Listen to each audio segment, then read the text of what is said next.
there was a way to engage your students in real-life experiences that encompassed grade-level standards, encouraged problem-solving, collaboration, and cooperation, while empowering them to live their faith and make a difference in the world. And they actually were so motivated that they volunteered to work on this project outside of school hours. I'm Lynette Hackett, principal at St. Patrick Catholic School in Cedar Falls, Iowa, and I've witnessed all these things happen with our service learning projects. I have over 37 years in Catholic education as a teacher, lead teacher, and now administrator. I'm so excited to share with you today all the amazing benefits of having a service learning program in your school. And this is Laura Dobson. And I'm Laura Dobson. I've been working at St. Patrick for the last 10 years in marketing and advancement. Also for the last 8 years, I've been the co-coordinator for our Leader in Me leadership program. I feel, and we have found, that service learning is really the ultimate opportunity for students to combine leadership skills with academics and faith in real life situations. I'm also going to talk about how sharing what you're doing with service learning can help you with recruiting, retention, and development. Hello, I'm Dr. Sarah Montgomery. I am a parent of 2 children here at St. Patrick Catholic School in Cedar Falls, Iowa, and I am also a teacher educator at the University of Northern Iowa. And I am just over the moon delighted about the school-wide service learning program here at St. Patrick Catholic School. I think it's a really big deal that it's a school-wide initiative so that all students have access to this learning opportunity and that it's become infused throughout the curriculum and across the different grade levels. I also have been really impressed and grateful to see how the different teachers and grade levels are working with partners in the community. I know in service learning there can sometimes be this challenge of thinking that you're doing things for others when really both groups are able to learn from one another and support one another, and that reciprocity can be a huge part of service learning. So it's more of the working with, not for. The other thing that has been exciting is my own children and their engagement and excitement to be a part of this initiative, and to see how students individually have decided to take up the initiative of having their own projects and their own time or outside of school. And I think that just shows the level of engagement and the excitement, and also what's possible when students understand that their voices and that their actions can have such an impact. The last thing is, I think it's beautiful how the service learning projects that I've known about are connected so tightly to the Catholic social teachings, whether it's working to address issues regarding the environment or supporting folks who are marginalized. It's just a really big deal to see how that can work together to support, social justice and change in our communities and our hearts and in the world. So today we are not only going to talk about service learning, but we're going to show you service learning. Our presentation is peppered with short video clips to give you a feeling for how engaged your students can be with service learning, how you can implement it, why you might want to do it, and the types of projects that your students could do. You may be wondering, how is service learning different from the service projects that most of our Catholic schools participate in each year?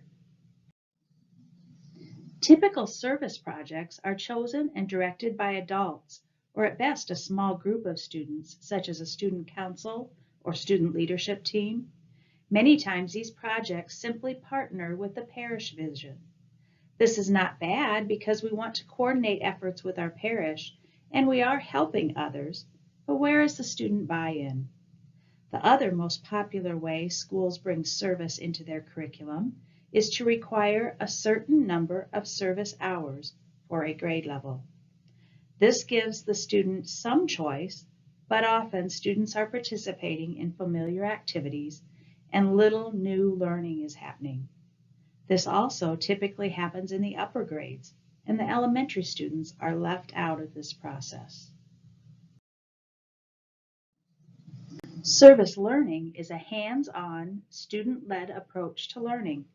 It incorporates research skills, critical thinking, problem solving, planning, and addresses academic standards and 21st century skills.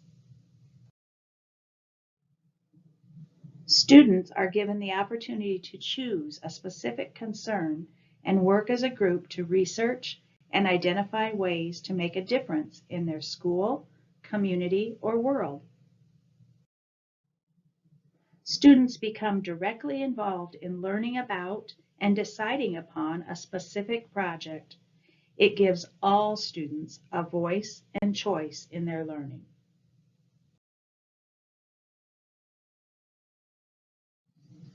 There are 3 types of service learning: direct, indirect, and advocacy. We'll show you examples of each type today. Direct. Students work directly with another group of people or organization. It's hands-on, and they are doing the work. Indirect. Students might raise money or collect items to address a need.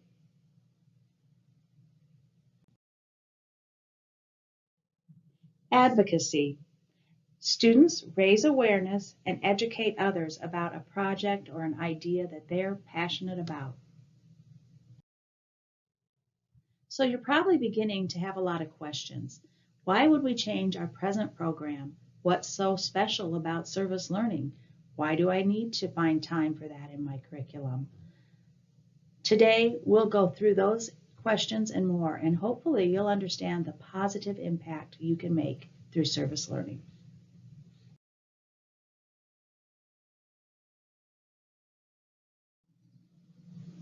As Catholic schools, we're called to follow the second encyclical of Pope Francis, which states that we need to empower our children to make a difference in our world. That young people that we are teaching today are the leaders of tomorrow, and our future rests on their shoulders. As Catholics, we're called to live the Catholic social teachings, and service learning not only allows students to identify them, but to connect their faith to the work of the saints. Service learning allows our students to practice skills that employers identify as essential for the 21st century workforce. Those skills are critical thinking, creativity, communication, and collaboration. I Hi, believe my that one name of is our Julianne parents says it Gassman, and best. I have a son here at St. Patrick's Catholic School. His name is Jack, and he's in 7th grade. And one of the reasons that I love this school is the focus that they have on service learning. I think, and actually it's been proven, that one of the best ways that we learn and that kids learn is by doing. And when we think about what we want to teach in classrooms, whether it's math or biology, the best way that kids will be able to apply what they're learning is if they're using math in something that they're doing. The other thing that I think is really important through the education system is that we understand our role in being a part of a community. So if you can blend service and volunteering with the project with teaching math, you've hit the trifecta, and that's exactly what service learning does. It gives teachers tools and projects so that they can apply what they want students to learn in lesson plans in the real world. And when you make connections with food banks or foster care agencies, it makes you feel good to give back to your community. And the kids have been able to learn a lesson, and they will remember those lessons because they actually did something a little bit differently than just sort of teaching something and then testing them on it. We all retain better. So it's just one of the reasons I love St. Pat's is because they embed service learning at all the levels, and you can see that in what the children learn. As you will see in the next video, even kindergarten students can make a difference. This group of students took a typical unit on the importance of trees and turned it into a more meaningful project, which involved partnering with a local reserve and designing cards to be sold, with the money being given to the reserve to help save the trees. The project also allowed them the chance to be leaders as they shared their knowledge with children in the upper grades at our school. This project encompassed both indirect and advocacy service learning. In our service learning project, we have learned about the importance of trees. We have read books, listened to guest speakers from Hartman, watched videos, made sculptures, and wrote reports all about trees. We would like to share some information about trees with you and tell you what we have learned. We will give you the name of one person and you will visit their tree project and they will tell you about what they have learned. When you are all done, you can sit on the rug and enjoy looking at our cool tree books. Thank you for coming today.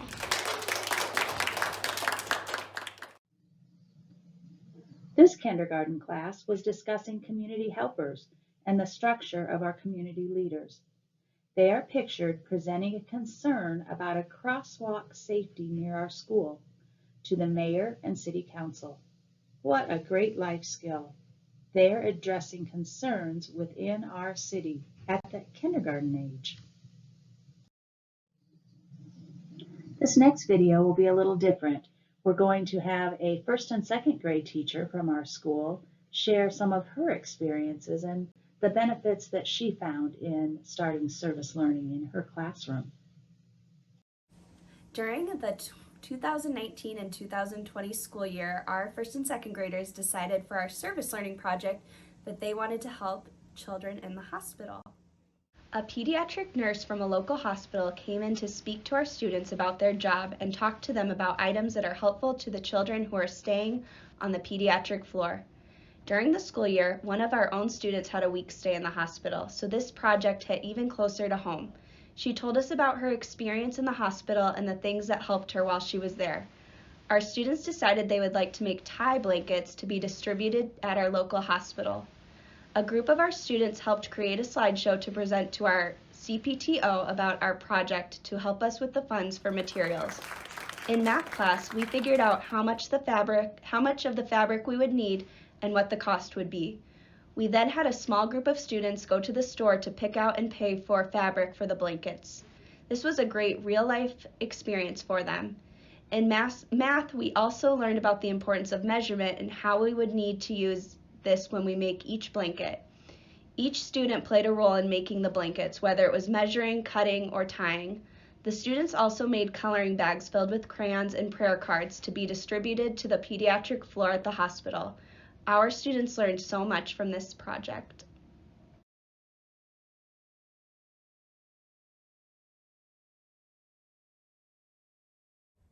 What have you personally learned? I've personally learned a lot. I've learned how to better serve our community and how to be a better citizen. We had a lot of ideas inside our service learning projects, so we kind of had to choose one, and we had to cooperate with each other, knowing that our own idea might not be the one we're doing. And we really learned to listen to each other's ideas and really take in what other people are saying instead of just thinking that your way is the only way. In art, we learned how to make stuffed animals. We made monsters. And so we decided for our service learning project to make like stuffed animals for kids in need, especially children's hospitals. We kind of assessed our skills. Some people are really good at actually drawing them, and then some people are really creative with designing them. And then there's other people who are really good at contacting people, and that was actually my job, was to contact people. Just like Mercy One and stuff. We also contacted the police department. If there's ever a child in like a crime scene, that they could just like give them there as kind of a support like thing.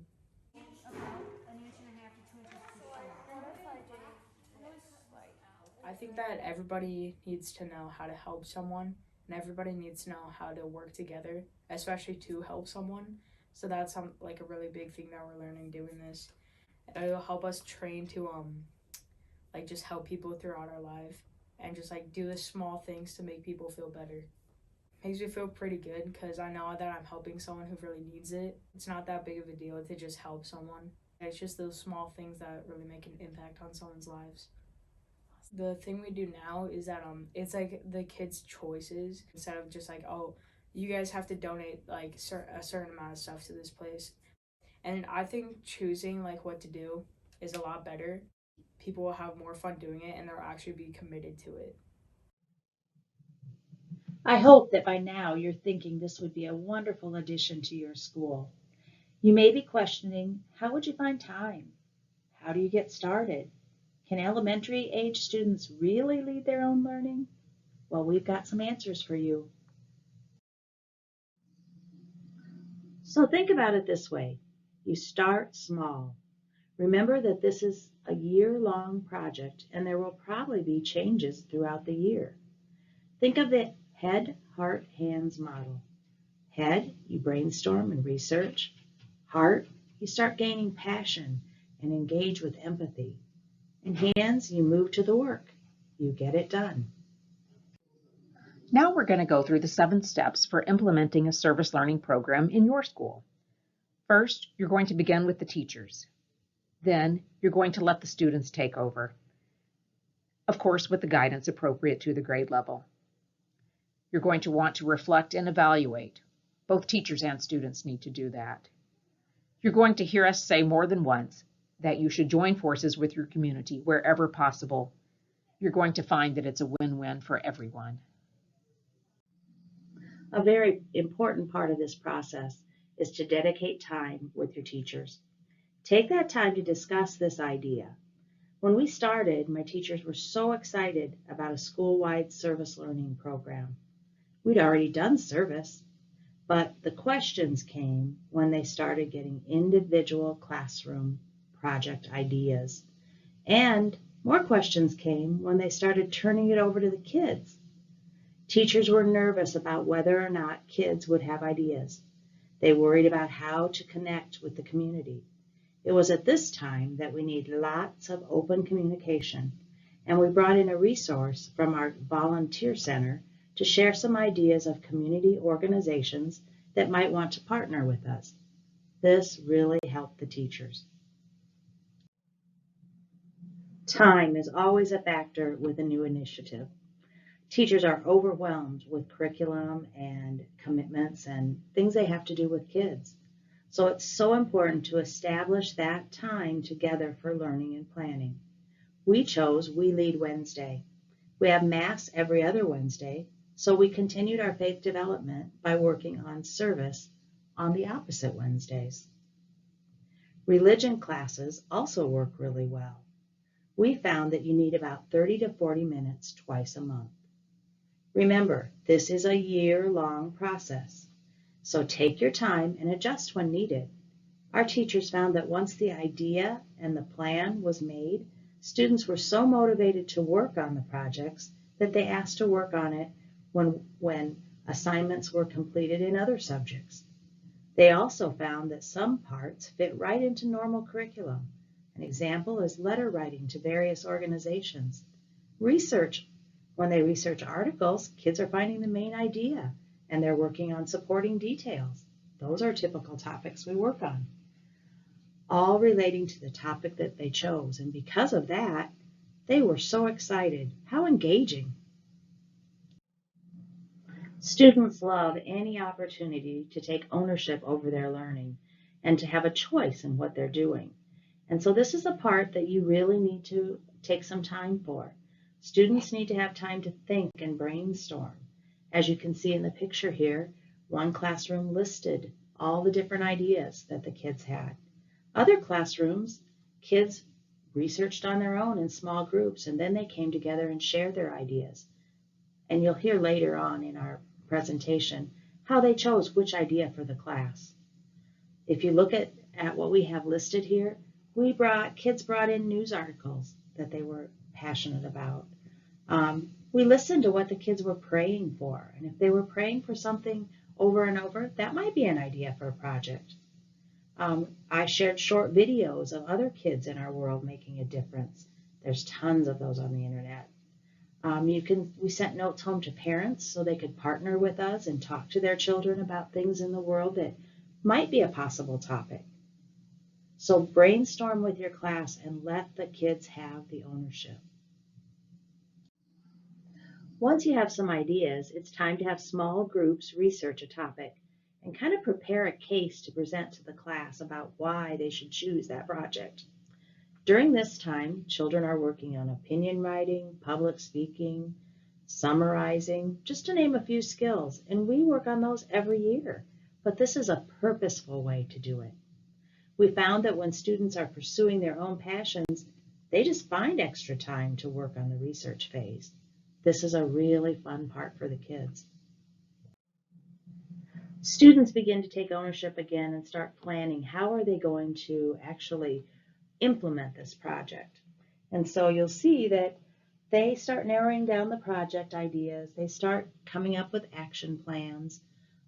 They start calling speakers, and we even had a group that interviewed 3 different organizations in town to decide which one they wanted to support, which was really great to see. As a school principal, I did not want this to burden our parents. I didn't want classes to be constantly asking parents to bring in money or to donate objects. So we started to be creative. Some wrote grants, others wrote letters to businesses. One group presented to the local Lions Club and asked for funding. Funds are out there, but you need to give this some thought. Surprisingly, with just a little guidance, kids come up with amazing ideas, and they follow through because, again, they have ownership. So the next step is when students take their issue and all their plans and engage in meaningful action to complete their service learning project. To illustrate the student part of the process, we have 2 videos for you. The first one is a 3rd and 4th grade project that they are doing this year with our local food bank. For our service learning project this year, we are helping out the food bank. At the beginning of the year, we had a lemonade stand and raise money. We will have another one in the spring.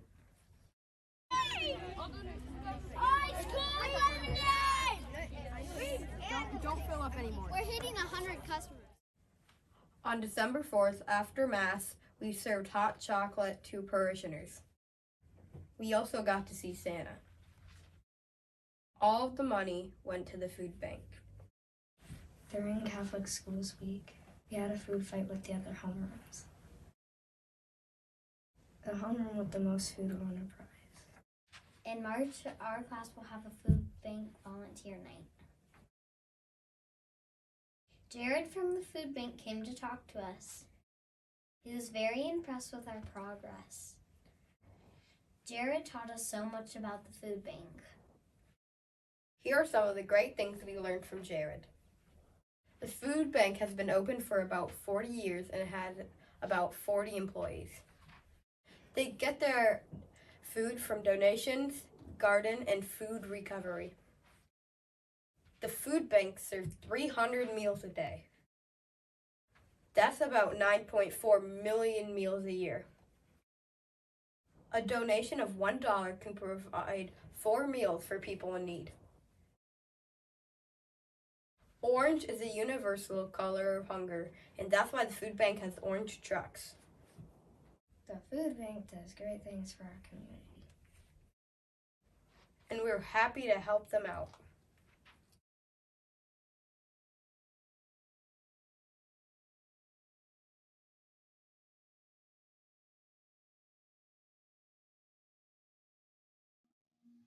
I just love the excitement that those 3rd and 4th graders showed in their project for feeding the hungry. In the second video, one of our 7th and 8th grade teachers is going to explain a really creative method that she used to get her students thinking about potential projects. When I first proposed it, they were pretty subdued. So I proposed the Apostolic Lottery Commission, where they received a fictitious letter from the Vatican saying that they had won a lottery, and it was time for them to celebrate and share their wealth. It said, "I am very excited to inform you room 106 is the latest recipient of our lottery. This lottery will be awarded as soon as you submit your proposals for how you plan to allocate your winnings." The kids went home and they came back with how they would spend their unending money, from buying a brand new home for the Catholic worker house to making meals, gourmet meals for people at the Catholic worker house, to creating mental awareness pictures, posters with ways to get donations to help with mental awareness due to, in particular, I think, a lot of the COVID effects over the last couple of years. These students, and in particular the mental health group, interviewed a social worker and they interviewed the school counselor for what were best ways for them to look at the issue, what could they do to raise awareness, what were the numbers to call to get help when needed. So at this point, these are the 3 posters we are considering. A recurring theme in all of them is a brain, and the phrase we are using is mental health matters. If you want to flip that one over, we're thinking of also incorporating like a whole body and showing how your mental health can affect like the rest of you as well. And once we've completed these posters and the rough drafts, we are going to post them downtown so everyone can kind of be aware of this problem. These are drafts of posters you might have seen in a local business. Our class also printed kindness cards to distribute throughout the school. We explained them at Monday morning prayer and gave some for each class. We helped wrap Christmas presents for the House of Hope and put kindness cards inside. So we've looked at 6 of the 7 steps so far. Let's look at how those might look on a timeline for your school. Whether you start in August or September, you'll want to start with professional development for the teachers, like we talked about, so you can have their buy-in and they're all excited and ready to go. In September, students can start to do their brainstorming and their research. By sometime in October, they're probably ready to start selecting their project and really get into that phase where they're having speakers come into the classroom, they're doing all kinds of research, and they're starting to make their plans. At this point, you've got ammunition to start sharing the good news. Sometime in about November is a great time to have students start to share what they're doing with the other classes. So we have them presented at Monday morning prayer. One year we just had a little separate assembly where students from the classes could get up and speak and just give a brief explanation of what they're planning to do. We're going to see that the 7th step in this process is to reevaluate and revise and reflect. And that you're going to do kind of as you go, and then you're also going to kind of wrap it up with a final reflection and evaluation at the end. We're constantly sharing and reflecting throughout this whole process. During our first year, my staff did not feel ready in November to share their projects. We decided it was important to show that we can all be at different points in the process, and that's okay. So we did have an assembly and everyone shared where they were at. We learned from each other. Students reflect during the planning process and decide if their timelines are achievable or not. They reflect on learning and, of course, the habits, since we are a Leader in Me Lighthouse School. Here are some examples of a student reflection sheet that go in our leadership binders. Is that all right? So back on the timeline slide, I talked about sharing the good news as you go. Let's talk about some of the reasons you'd want to do that and some of the ways that you can.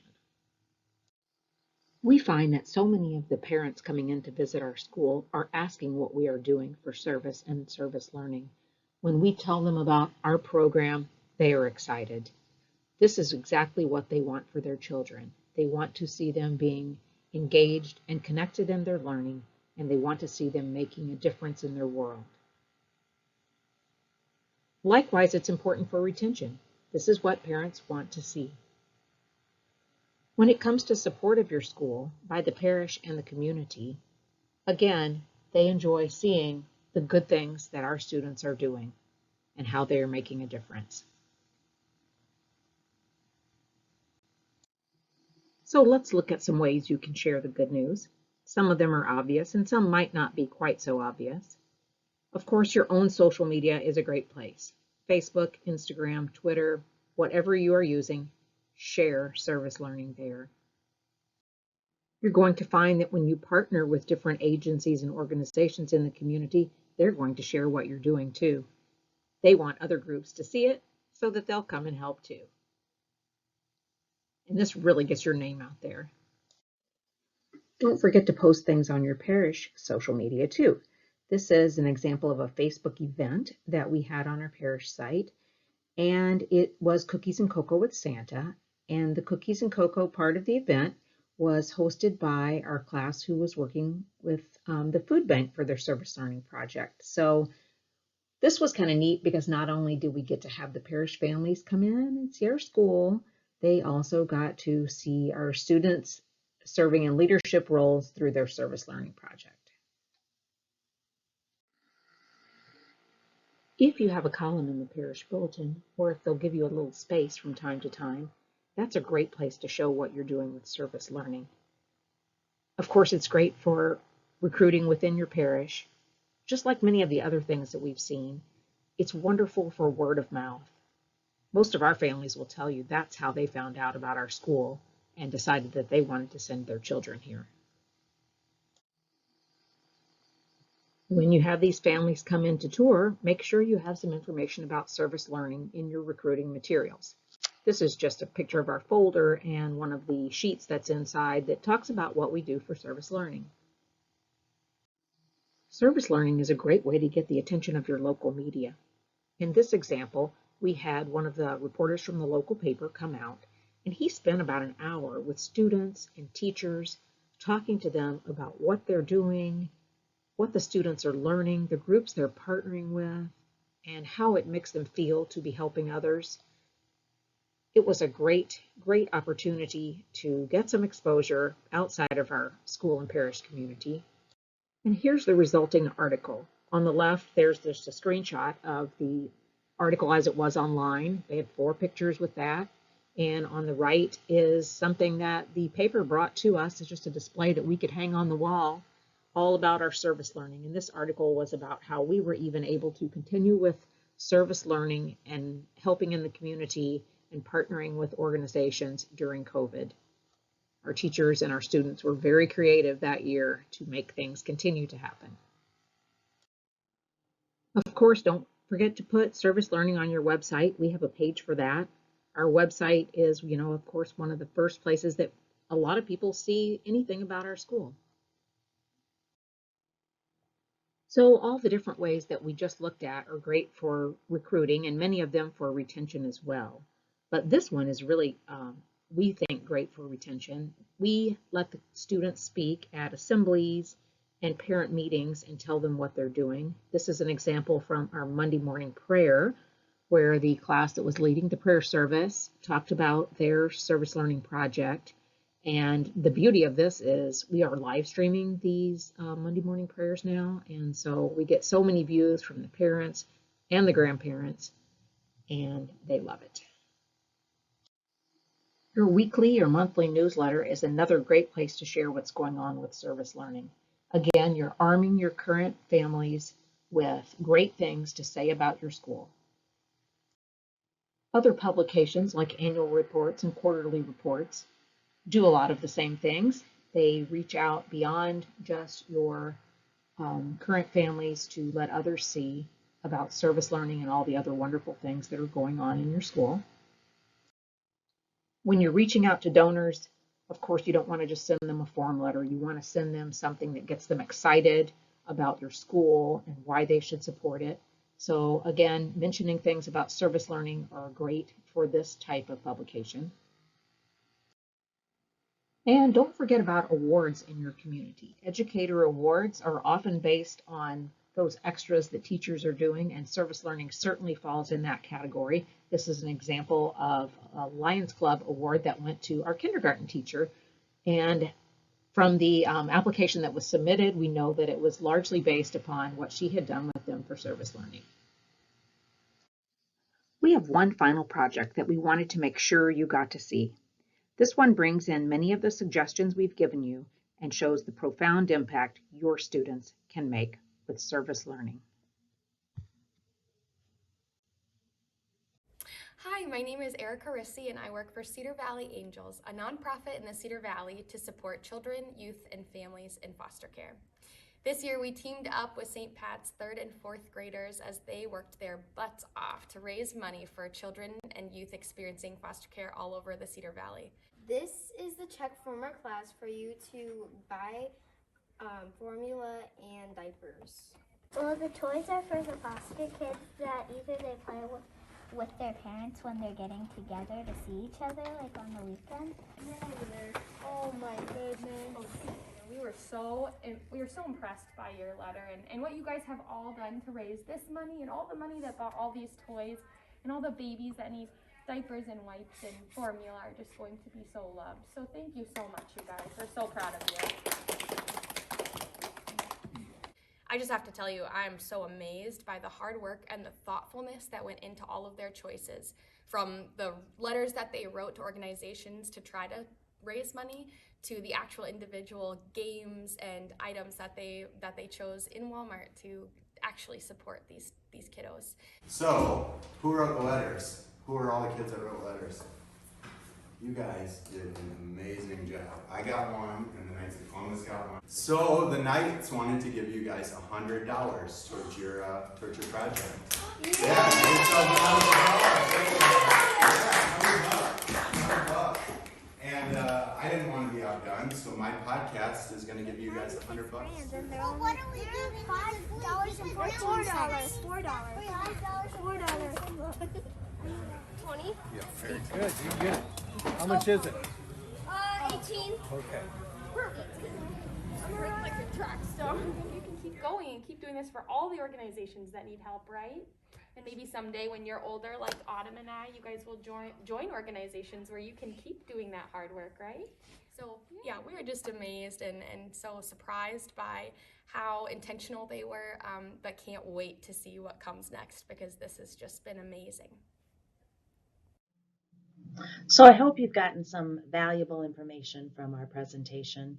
I cannot tell you how much fun it is to see the kids actually planning these projects and implementing the ideas and all the excitement and the engagement that we see.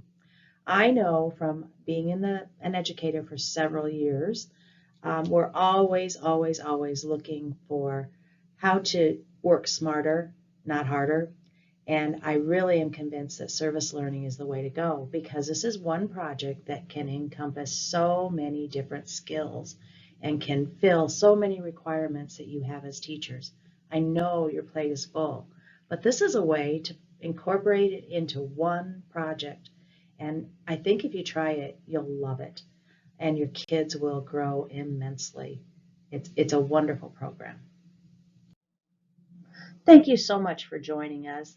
We are very excited about service learning, as I'm sure you can tell. We tried to give you a big picture of everything that's involved, but this was a short meeting, so we have so much more to share with you. I would truly love to talk to each and every one of you. I invite you to give us a call or to contact us via email with any questions and just if you need some more information on it. So please contact us.